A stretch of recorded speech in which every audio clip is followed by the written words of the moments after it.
Predator Cub entered the training room, ignoring every alien. They sat confidently next to the human cadet.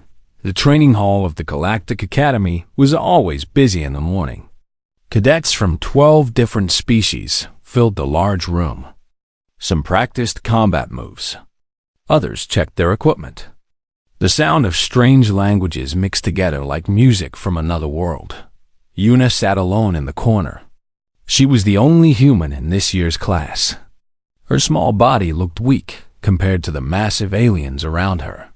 The Torvin stood 3 meters tall, with thick green scales. The Kellics had 4 arms and eyes that glowed red. The insect-like Chitauri clicked their sharp mandibles as they moved, but Yuna did not care about any of them. She sat on a metal bench, her back straight, her eyes focused on her boots. She polished them slowly, carefully, like it was the most important task in the universe. The other cadets avoided her. Not because they hated humans. They simply did not understand them. Humans were new to the galactic community. They had only joined 50 years ago. Most species still thought of them as soft, fragile creatures from a small blue planet. "Look at her," whispered a Torvin cadet named Grok to his friend. "She polishes her boots like she has nothing better to do. Does she not know we have combat training today?" His friend, another Torvin, laughed. "Humans are strange. They focus on small things. Maybe that is why they are so weak." Yuna heard them. Her ears were sharp, sharper than the aliens knew. But she did not react. She just kept polishing. The morning light came through the large windows. The academy floated in space, orbiting a red giant star. The light painted everything in shades of orange and gold. It was beautiful, but no one stopped to look. Everyone was too busy preparing for another hard day. Then the doors opened. At first, no one noticed. The doors opened many times each day. Instructors came and went. Supply robots rolled in and out. It was normal. But this time was different. A small creature walked through the doors. It moved on 4 legs, each paw silent on the metal floor. Its fur was dark purple, almost black, with silver stripes that seemed to glow. Its eyes were yellow, bright like twin suns, and it looked around the room with sharp intelligence. Every alien in the training hall froze. "Is that?" Grok could not finish his sentence. His green scales turned pale. "A Varak," his friend whispered. "A Varak cub." The Varak were the most feared predators in the known galaxy. They were not just animals. They were smart, almost as smart as the spacefaring species. But they could not be tamed. They could not be controlled. They hunted anything they saw as prey, and they feared nothing. Adult Varaks rarely came near populated stations. They preferred wild planets where they could hunt freely. But sometimes, just sometimes, a cub would wander into civilization. And when that happened, everyone knew to stay very, very still.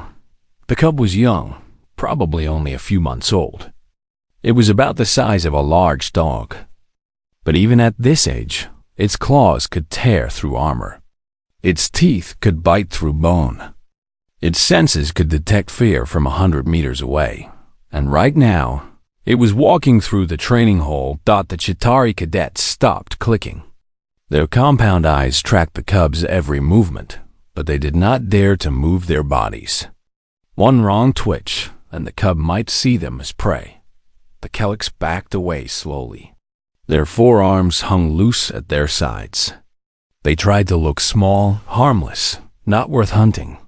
Even the mighty Torvin stood frozen. Grok's hands trembled. His scales made soft clicking sounds as they shook.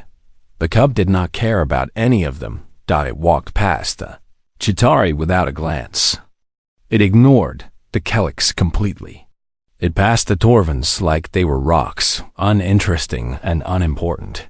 The cub was looking for something. Its yellow eyes scanned the room, moving from face to face, body to body. It sniffed the air, taking in hundreds of different scents. But none of them were right. None of them were what it wanted. Then it saw YU and a dot. The human girl had not stopped polishing her boots. She had not frozen like the others. She had not tried to look small or harmless. She just sat there, calm and focused, doing her task. The cub's ears perked up. Its eyes locked onto her dot. It began to walk toward her. The aliens watched in horror. Some wanted to warn her, to shout, to tell her to run. But no one dared to make a sound. Any noise might attract the cub's attention. Any movement might make it attack. Yuna finally looked up. She saw the cub coming toward her. She saw its yellow eyes, its silver stripes, its deadly claws. She knew what it was. Everyone in the galaxy knew what the racks were. But she did not run. She did not freeze. She just watched. The cub walked closer. 10 meters. 5 meters. 2 meters. 1 meter dot. It stopped right in front of her. For a long moment, nothing happened. The cub stared at Yuna. Yuna stared at the cub. The entire training hall held its breath. Then, slowly, the cub sat down. It curled its tail around its paws. It leaned its body against Yuna's legs. And it began to purr. The sound was soft, like a small engine running. It filled the silent hall like music. The cub closed its yellow eyes halfway, looking peaceful, looking happy, looking safe. It had chosen her. Grok's mouth fell open. That is impossible. His friend could not speak at all. The Chitauri clicked in confusion. The Calyx whispered to each other in their strange language. Everyone stared at the human girl and the predator cub, trying to understand what they were seeing. Vara cubs did not approach prey. They did not sit beside weak creatures. They only went near two types of beings, things they wanted to eat, and things they saw as equals. And this cub was clearly not trying to eat Yuna. Yuna looked down at the cub. A small smile appeared on her face. She reached out her hand slowly, carefully, and touched the cub's head. The purple fur was soft, softer than she expected. The cub's purring grew louder. "Hello, little one," Yuna said quietly. "Are you lost?" The cub opened its eyes and looked at her. There was no fear in those yellow depths. There was no hunger. There was only recognition, like it had found something it had been searching for, like it had come home. The doors opened again. This time, heavy footsteps echoed through the hall. An instructor walked in, Instructor Tova, a tall female from the Nalari species. She had blue skin, 6 eyes, and a voice that could make any cadet shake. She stopped when she saw the scene. "What," she said slowly, "is happening here?" No one answered. They did not have the words. Instructor Tova stood at the entrance of the training hall. Her 6 eyes blinked one after another as she tried to understand what she was seeing. In her 40 years of teaching at the Galactic Academy, she had seen many strange things. But this was beyond strange. This was impossible. A Vara cub was sitting next to a human cadet. Not attacking, not hunting, just sitting there, purring like a happy pet. "Everyone stay still," Tova commanded. Her voice was sharp, but there was fear behind it. "Do not move. Do not speak. Do not even breathe loudly."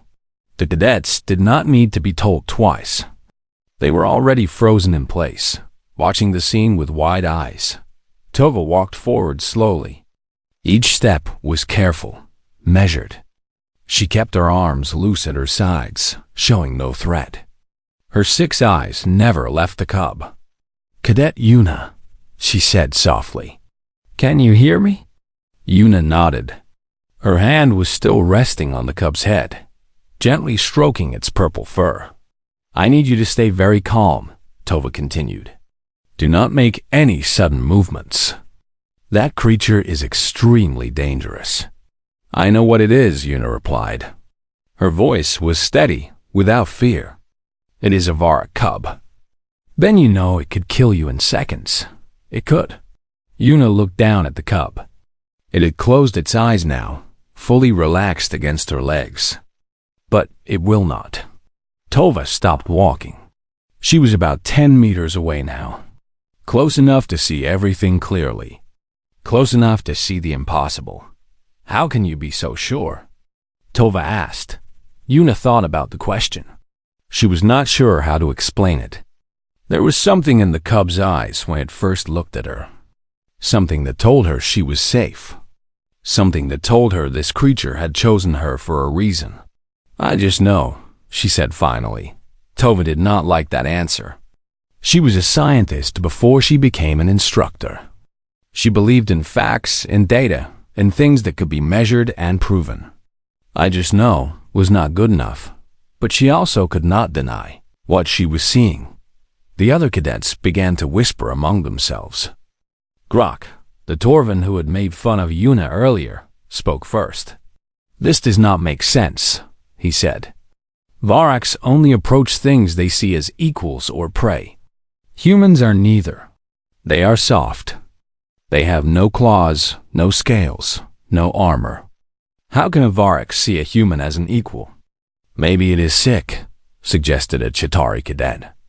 Her mandibles clicked nervously. Maybe its brain is damaged. No, said another voice.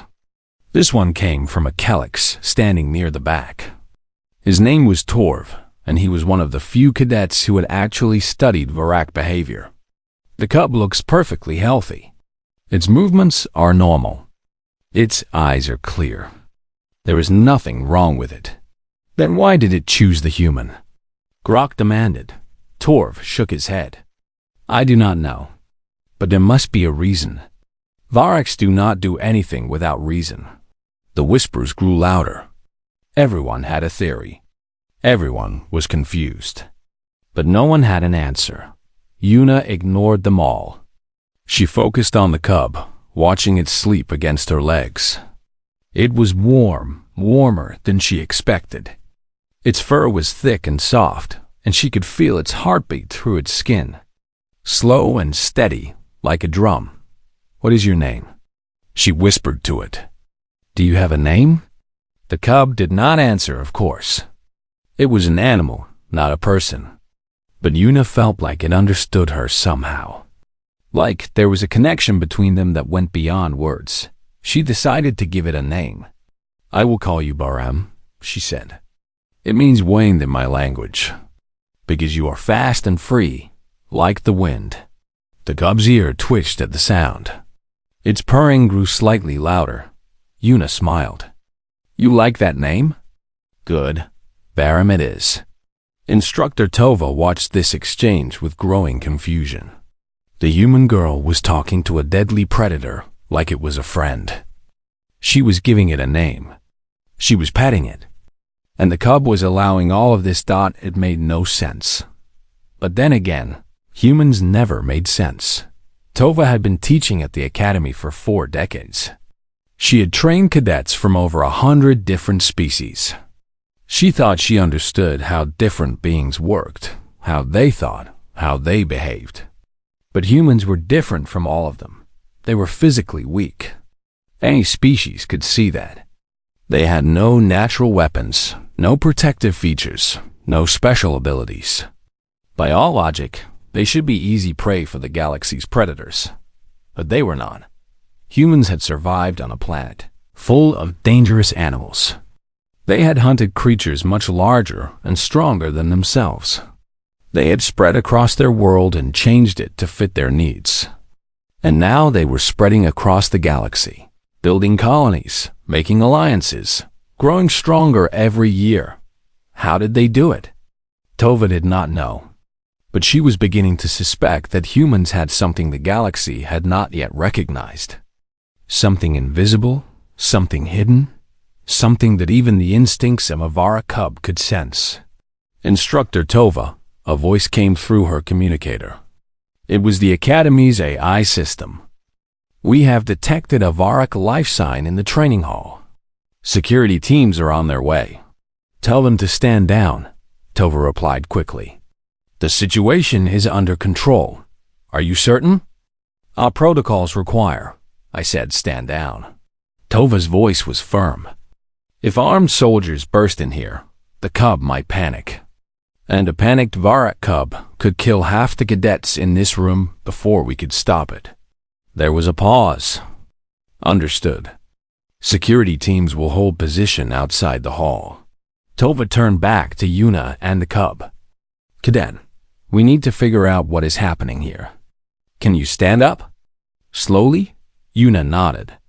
She gently moved the cub's head from her leg and began to rise. The cub opened its eyes, watching her. For a moment, Tova thought it might attack. But it did not. It simply stood up with Yuna, staying close to her side. When Yuna took a step, the cub took a step. When she stopped, it stopped. Like a shadow. Like a partner. This is unbelievable, Torv whispered. It is following her. A Varak cub is following a human like a loyal companion. It must be a trick, Grok insisted. The human must have done something. Used some kind of technology. Some kind of drug. What technology could make a Varak cub act like this? Another cadet asked. What drug could affect a creature that hunts by instinct? No one had an answer. Yuna walked across the training hall with the cub beside her. The other cadets moved out of her way, giving her space, watching her with a mix of fear and wonder. She walked toward Instructor Tova and stopped a few meters away. Instructor, Yuna said calmly, I think we need to contact someone who knows more about Varaks. This cub came here for a reason. It was looking for something. Or someone. Tova nodded slowly. I agree. There is a Varak elder who works with the Galactic Council. Commander Rakis. He studies the relationship between Varaks and other species. If anyone can explain this, it is him. Then please contact him, Yuna said. I will stay with the cub until he arrives. You understand the danger? Yuna looked down at Barham. The cub looked back at her with those yellow eyes, so bright, so intelligent. There was no danger there. Only trust. I understand, Yuna said. But I'm not afraid. Tova studied the human girl for a long moment. She was so young, so small, so seemingly fragile. But there was something in her eyes that Tova had never seen before. A calmness that was deeper than peace. A stillness that was stronger than strength. Maybe the cub had sensed it too. Maybe that was why it chose her. Very well, Tova said finally. I will contact Commander Rakis. Everyone else, training is suspended for today.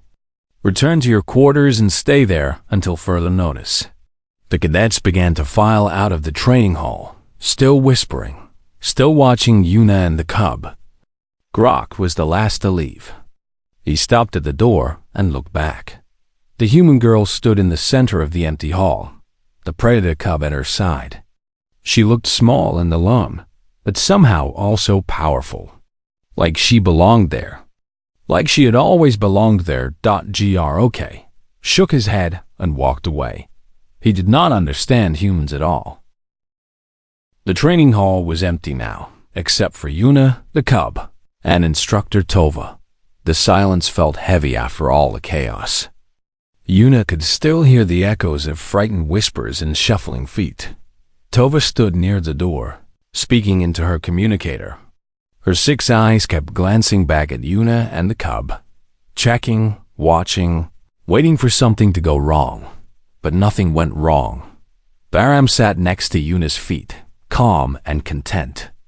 The cub's purple fur caught the orange light from the windows, making it look almost magical. Its tail curled around its paws, and its eyes were half closed in relaxation. Yuna knelt down beside it. Are you hungry? She asked softly. You must have traveled far to get here. The cub opened its eyes and looked at her. There was something knowing in that gaze, something that made Yuna feel like the animal understood every word she said. I do not have any food right now, Yuna continued. But I will find something for you soon. I promise. Barham made a small sound, almost like a chirp. Then it leaned its head against Yuna's hand, seeking her touch. Instructor Tova ended her call and walked over. Her steps were still careful, but she seemed less afraid now. She had watched the cub for 20 minutes, and it had shown no signs of aggression. If anything, it seemed completely tame around the human girl. Commander Rakiz is on his way, Tova said. He should arrive within the hour. His ship was already in this sector. Good, Yuna replied.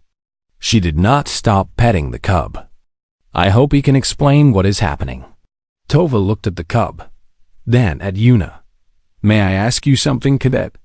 Of course. When the cub walked in, why did you not react like the others? Everyone froze in fear. But you just kept polishing your boots. Were you not afraid? Yuna thought about the question. It was a fair one. Every other cadet in the room had been terrified.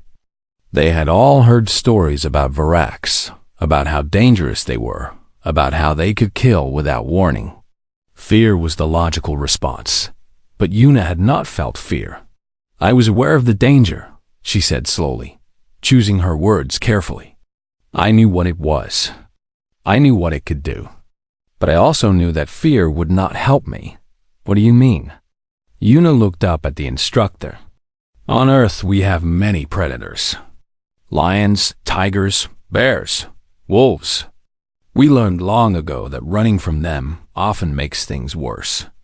They see you as prey when you run. They see you as prey when you panic. So you stayed still to avoid being seen as prey. Not exactly. Yuna paused, trying to find the right words. It is more about presence. Predators can sense fear. They can smell it, feel it. When you are afraid, you become small. When you are calm, you become something else. Tova's 6 eyes blinked in confusion. Something else? An equal, Yuna said. Or at least not prey. Predators do not waste energy on things that might fight back.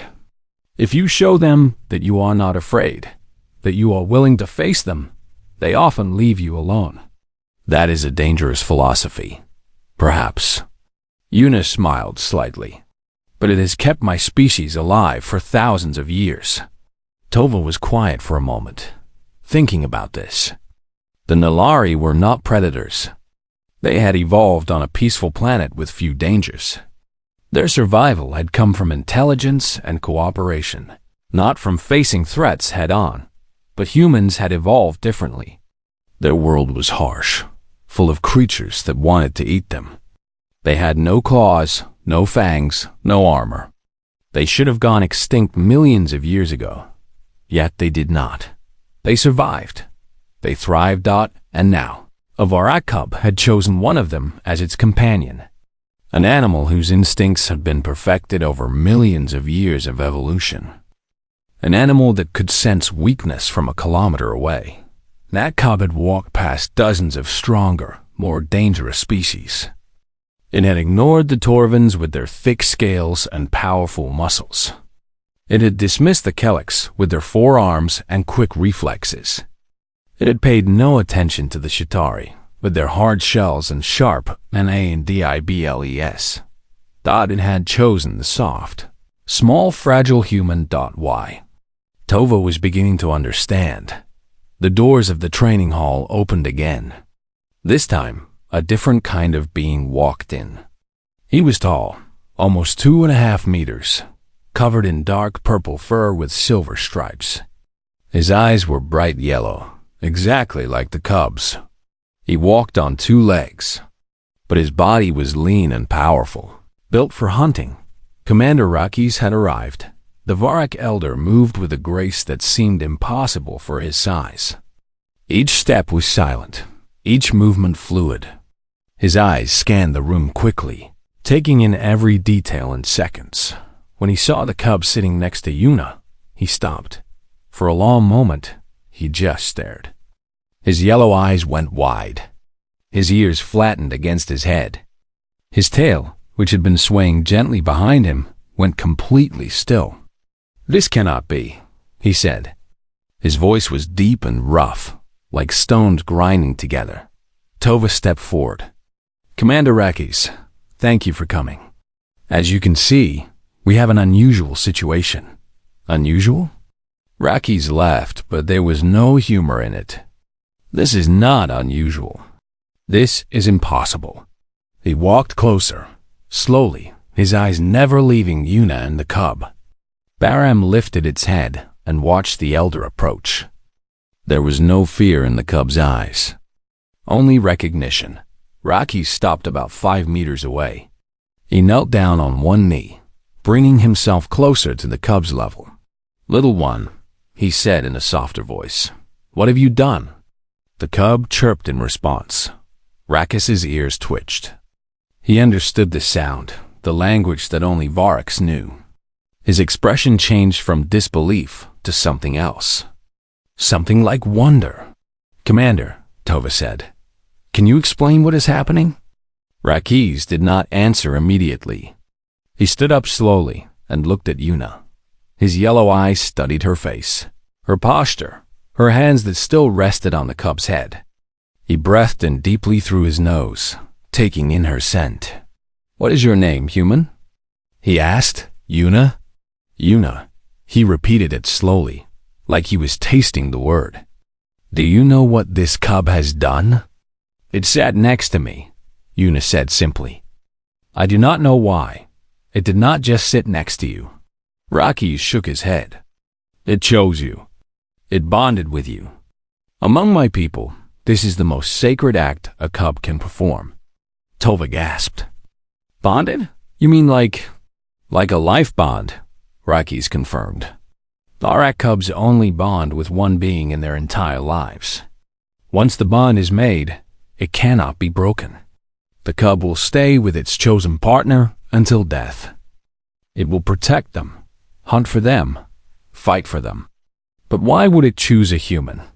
Tova asked. No offense to Cadet Yuna, but humans are not. They are not known for their physical abilities. Physical abilities? Rakis laughed again, and this time there was real amusement in it. You think this bond is about physical abilities? No, the bond is about something much deeper, something much older. He looked at Yuna with new respect in his eyes. Varrock cubs can sense what we call the hunter's stillness. It is the quality of a true predator, not the kind that roars and charges blindly. The kind that waits, the kind that watches, the kind that knows exactly when to strike and exactly how hard. The hunter's stillness, Tova repeated. Yes, it is extremely rare. In all my years, I have only seen a handful of beings who possess it. Great hunters, ancient warriors, leaders who controlled entire empires with nothing but their presence. He pointed at Yuna. This human girl has it. Stronger than anyone I have ever sensed before. The cub felt it the moment it walked into this room. That is why it ignored everyone else. That is why it came straight to her. Yuna looked down at Baram. The cub looked back at her, its yellow eyes filled with trust. I am not a great hunter, Yuna said quietly. I am just a cadet. No, Rakis said. You are much more than that. You just do not know it yet. He turned to Instructor Tova. This changes everything. The galaxy has underestimated humans for too long. We thought they were soft. We thought they were prey. But this cub has seen the truth. What truth? Tova asked. Rakis smiled, showing rows of sharp teeth. Humans are not prey. They are predators. The most dangerous kind. The kind that waits in the shadows until the perfect moment. The kind that never shows its true strength until it is ready to strike. He looked back at Yuna. And this one is special even among her kind. Yuna did not know what to say. She had never thought of herself as a predator. She had never thought of herself as special. She was just a girl from Earth who wanted to see the stars. But now, with the cub purring against her legs and the Varrock elder watching her with respect, she began to wonder. Maybe there was more to humans than anyone realized. Maybe there was more to her. News traveled fast in the Galactic Academy. By evening, every cadet, every instructor, and every staff member had heard the story. A Varrock cub had bonded with a human. The impossible had happened. Una sat in a private room with Baram at her feet. Commander Rakis had arranged for them to have their own space, away from the curious eyes and whispered questions. The room was small but comfortable, with a bed, a desk, and a large window that looked out into the stars. Baram had not left her side for even a moment. When she walked, it walked. When she sat, it sat. When she slept briefly in the afternoon, it curled up beside her and kept watch. The bond was real. Una could feel it now, like a warm thread connecting her heart to the cubs. She knew when Baram was hungry, when it was tired, when it was happy. And somehow, she knew that Baram could feel her emotions too. There was a knock at the door. "Come in," Una said. The door opened and Commander Rakis entered. Behind him came 3 other Varrocks, all of them elders with gray fur mixed into their purple coats. Their eyes were old and wise, and they moved with the careful grace of creatures who had seen many things. "Una," Rakis said, "these are the senior elders of my clan. They have come to witness the bond and to learn more about you." Una stood up and bowed her head in respect. "I am honored to meet you." The eldest of the 3, a female with silver eyes, stepped forward. Her name was Sira, and she had lived for over 200 years. She was the most respected voice among all Varrock clans. "So this is the human," Sira said. Her voice was soft but powerful, like wind through ancient trees. "The one who carries the hunter's stillness." "Yes, Elder," Rakis confirmed. Sira walked closer to Una. She moved slowly, her eyes studying every detail of the young human. She sniffed the air, taking in Una's scent. She listened to her heartbeat, her breathing, her every small sound. Then she knelt down and looked at Baram. The cub made a soft sound and pressed closer to Una's legs. It was not afraid of the elder, but it was clearly protective of its bonded human. "This cub is from the northern clans," Sira said. "Strong bloodline. Very old family. The bond it has made is pure and true." "How did it get here?" Una asked. "This academy is in the middle of space. How did a cub travel so far alone?" Sira looked up at her with something like surprise in her eyes. "You asked the right questions, young one. Most would be too overwhelmed to think clearly, but you want to understand." "I need to understand," Una said. "This cub chose me for a reason. I want to know why." Sira stood up slowly. She looked at Rakis and the other elders, then back at Una. "Varrock cubs are not like other young animals," she began. "They are born with memories. Ancient memories that stretch back millions of years. They know things that even we elders have forgotten. And sometimes they feel callings." "Callings?" "Yes, a pull towards something or someone important. Something that the universe itself needs." Sira paused. This cub felt a calling. It traveled across 3 star systems to get here. It passed through dangers that would have killed most adult creatures. All because it sensed something. Someone. "Me," Una whispered. "You," Sira confirmed. "The universe led this cub to you, Una of Earth. And now we must understand why." Rakis stepped forward. "Elder, I have a theory. The humans are new to the galaxy. We have all dismissed them as a young, weak species. But what if we were wrong? What if they have been hiding their true nature all along?" "Hiding?" Una frowned. "We are not hiding anything. We are just humans. Are you?" Rakis looked at her intently. "Tell me, Una, how did your species survive on Earth? Your planet is one of the most dangerous in the galaxy. Giant predators, extreme weather, natural disasters. Your bodies have no claws, no armor, no venom.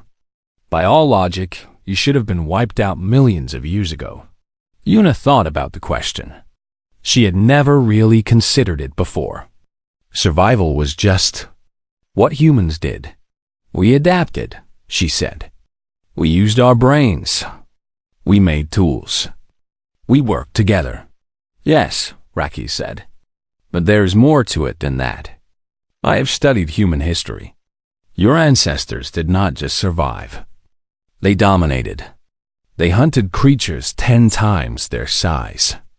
They spread across every environment on your planet, from frozen ice to burning deserts. They conquered everything that stood in their way. That is just evolution, Una said.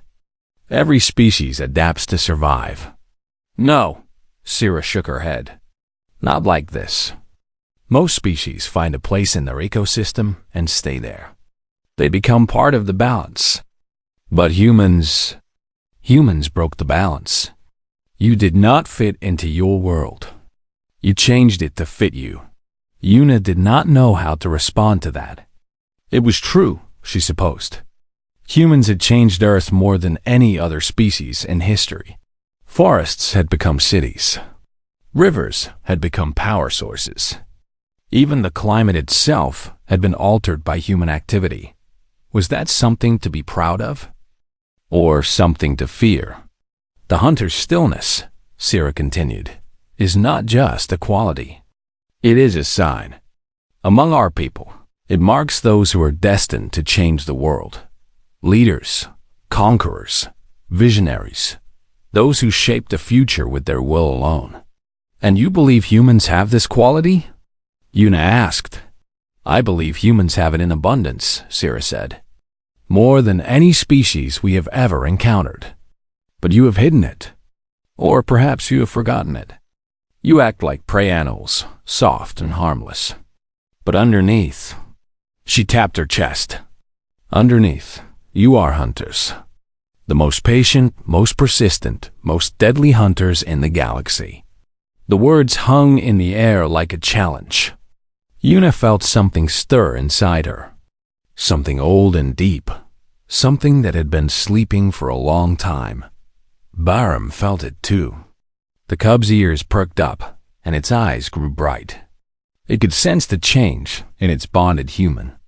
It could feel the awakening. This is why the cub chose you, Raki said. Not because you are special compared to other humans, but because you represent what all humans could be. You are a symbol, a sign of what is coming. What is coming? Una asked. Raki's and Sira exchanged a look. There was something heavy in their eyes, something like anticipation mixed with fear. Change, Sira said finally. The galaxy has been at peace for 3,000 years. The great powers have divided up the stars and settled into their territories. Everyone knows their place. Everyone follows the rules. But humans do not follow rules, Rakis added. You never have. You push boundaries. You challenge limits. You refuse to accept the world as it is and insist on making it what you want it to be. The other species sense this, Sira said. That is why they fear you, even though you are weak. That is why they watch you carefully, even though you are few. They know that one day, humans will stop pretending to be prey. And on that day, everything will change. Una looked down at Bahram. The cub looked back at her, its yellow eyes full of trust and love. This creature had crossed the galaxy to find her. It had sensed something in her that she had not even known existed. I did not ask for this, Una said quietly. No one asked to be chosen, Sira replied. But you have been. The question now is what you will do with it. There was a long silence. Una thought about her life, her dreams, her reasons for joining the academy. She had wanted to see the stars. She had wanted to explore new worlds. She had wanted to prove that humans belonged in the galaxy. Now she realized that she might have to do something much harder. She might have to show the galaxy what humans really were. I will do what I have always done, Una said finally. I will be myself. I will not pretend to be something I am not. And if that scares people, she smiled slightly, then maybe they should be scared. Sira laughed. It was a warm sound, full of genuine pleasure. Yes, the elder said. Yes, I think I like you. Human. You have fire in your spirit, and patience in your heart. A rare combination. She turned to Rapsis and the other elders. Send word to all the clans. Tell them what has happened here. Tell them that the time of watching is over. The humans have been marked by one of our own. What does that mean for Yuna? Rakis asked. Sira looked at the young human girl with something like pride. It means she is now under the protection of all Varak clans. Any who harm her will face our wrath. Any who help her will earn our friendship. She reached out and placed a clawed hand gently on Yuna's shoulder. Welcome to the family, little hunter. Your journey has just begun. 3 days had passed since the bonding. The Galactic Academy had returned to its normal routine, but nothing felt normal anymore. Something had shifted in the air, in the way people looked at each other, in the way they spoke about the future. Yuna walked through the corridors with Baram at her side. The cub had grown comfortable in the academy, but it never strayed far from its bonded human. When Yuna attended classes, Baram sat beside her desk. When Yuna ate in the dining hall, Baram waited at her feet. When Yuna trained in the combat rooms, Baram watched from the sidelines, its yellow eyes tracking every movement. The other cadets had changed their behavior toward her. Grok, the Torvan who had once mocked her, now nodded respectfully when they passed in the halls. The Tutari cadets who had clicked nervously at the sight of her now offered small gestures of greeting. Even the instructors treated her differently, with a mixture of curiosity and caution. But it was not fear that drove their new behavior. It was something else. Something that Yuna could feel, but could not name. Respect. The news of the bonding had spread beyond the academy. Ships carried the story to distant stations. Communication networks buzzed with discussions and debates. Scientists argued about the implications. Politicians wondered what it meant for human-alien relations. And everywhere, people asked the same question. What made humans special? Yuna did not have an answer. She was still trying to understand it herself. On the 4th day, Instructor Tova called her to the main observation deck. The deck was a large room at the top of the academy, with windows that stretched from floor to ceiling on all sides. From here, you could see the endless darkness of space, filled with stars that sparkled like diamonds on black cloth. Tova stood near one of the windows, her 6 eyes reflecting the starlight. She turned when Yuna entered. Thank you for coming, Cadet. Of course, Instructor. Yuna walked across the deck with Baram beside her. What did you want to discuss? Tova was quiet for a moment. She looked out at the stars, her expression thoughtful. I have been teaching at this academy for 40 years, she said. I have trained thousands of cadets from hundreds of species. I thought I understood how the galaxy worked. I thought I understood the balance of power, the relationships between species, the natural order of things. She turned to face Yuna. But you have changed my understanding. You and your little companion. Yuna looked down at Baram. The cub was sitting calmly, its tail wrapped around its paws, its eyes watching the stars. I did not do anything special, Yuna said. I just sat there. The cub came to me. That is exactly the point. Tova walked closer. You did not do anything. You did not try to impress anyone. You did not show off your strength or your skills. You just existed, and that was enough. She gestured toward the windows, toward the infinite expanse of space beyond. Out there, species compete for power. They build armies, develop weapons, form alliances. They spend all their energy trying to be the strongest, the fastest, the most dangerous. They think that is what matters. Does it not matter? Yuna asked. It matters, Tova admitted. But it is not everything. There is something else that matters more. something that humans seem to understand better than anyone. What is that? Tova smiled. It was a strange expression on her alien face, but Yuna recognized it. Patience. The word hung in the air between them. The other species in the galaxy are always in a hurry. Tova continued. They want power now. They want success now. They want victory now. But humans wait. You plan. You prepare. You watch and learn and grow. And when you finally move, it is with purpose and precision. She looked at Barm. The Varroks understand this. They are patient hunters too. That is why the cub recognized you. It saw a kindred spirit, a creature that knows how to wait for the right moment. Yuna thought about this. It was true that humans did not rush into things. Our people had spent centuries building their civilization, slowly spreading across their world, gradually developing their technology. They had not conquered the galaxy overnight. They had taken their time, and now they were here, surrounded by species that had been traveling the stars for thousands of years longer. Species that should have been far more advanced, far more powerful, but somehow humans were catching up.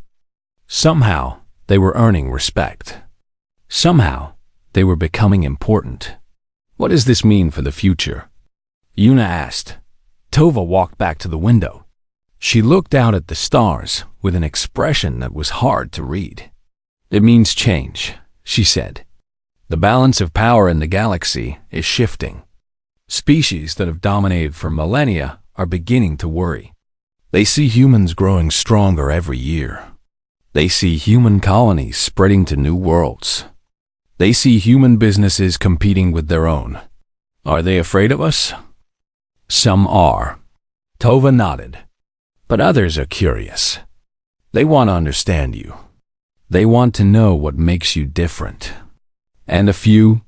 She paused. A few want to learn from you. This surprised Yuna. Learn from us? But we are the newcomers. We should be learning from you. Perhaps. Tova turned to face her again. Or perhaps we have as much to teach each other. Humans have something that the galaxy has lost. A quality that many species have forgotten. What quality? Hope. The word was simple, but it carried weight. Yuna felt it settle into her heart like a stone dropped into still water. The galaxy has been at peace for 3,000 years, Tova said. But it has not been a peaceful peace. It has been a peace of exhaustion. The great powers fought so many wars that they grew tired of fighting. They divided up the stars and agreed to leave each other alone. Not because they wanted peace, but because they had no energy left for war. She spread her hands, gesturing at the vastness around them. This is a galaxy that is given up. Species live in their territories and protect what they have. They do not dream of new things. They do not imagine different futures. They just exist. But humans are different, Yuna said, beginning to understand. Yes, Tova's eyes brightened. Humans still dream. You still hope. You still believe that tomorrow can be better than today. And that belief, that is more powerful than any weapon, more dangerous than any army. Baram made a soft sound and pressed against Yuna's leg. She reached down and stroked its fur, feeling the warmth of its body, the steady beat of its heart. This cub had crossed the galaxy because it sensed something in her, something that made it willing to leave everything it knew, something that made it believe she was worth finding. Maybe that something was hope. What should I do? Yuna asked quietly. What do you want me to do? Tova smiled again, warmer this time. Nothing you would not do anyway. Just be yourself, Yuna. Go to your classes. Learn your skills. Train with your fellow cadets. And when you graduate, go out into the galaxy and live your life. That is all? That is everything. Tova placed a hand on Yuna's shoulder. You do not need to lead armies or give speeches or make grand gestures. You just need to exist. to show the galaxy that humans are here, that we are real, that we are not going away. She looked down at Barham. The cub chose you because you are a symbol of your species. Patient, calm, unafraid. When people see you walking through the academy with a Varak at your side, they will not see a weak human. They will see something new, something they do not understand, something that might change everything. Yuna did not feel like a symbol. She felt like a young woman who had come to the academy to learn about the stars. She felt like someone who had just made an unusual friend, but maybe that was enough. Maybe the most powerful thing she could do was simply be herself. She looked out the window at the endless sea of stars. Somewhere out there, billions of beings were living their lives, building their civilizations, dreaming their dreams. Most of them had never met a human. Most of them had only heard stories, but stories could change minds. Stories could inspire hope. And Yuna had just become part of the biggest story the galaxy had heard in a long time. I understand, she said finally. She did not know what the future held. She did not know if she would succeed or fail, if she would be remembered or forgotten. But she knew one thing for certain. She was not alone. She had Barham. She had the support of the Varak clans. She had instructors and classmates who were beginning to see her differently.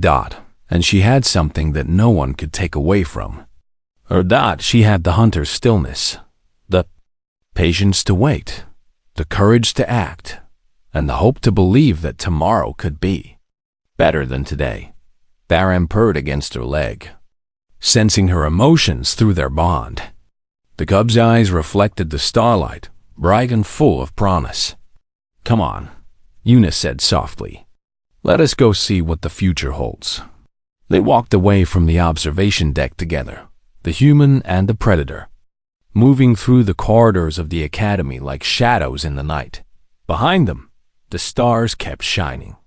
The galaxy kept turning. And somewhere in the vast darkness of space, a new story was beginning. A story about a species that waited, a species that watched, a species that the galaxy had underestimated for far too long. The humans were coming, and nothing would ever be the same.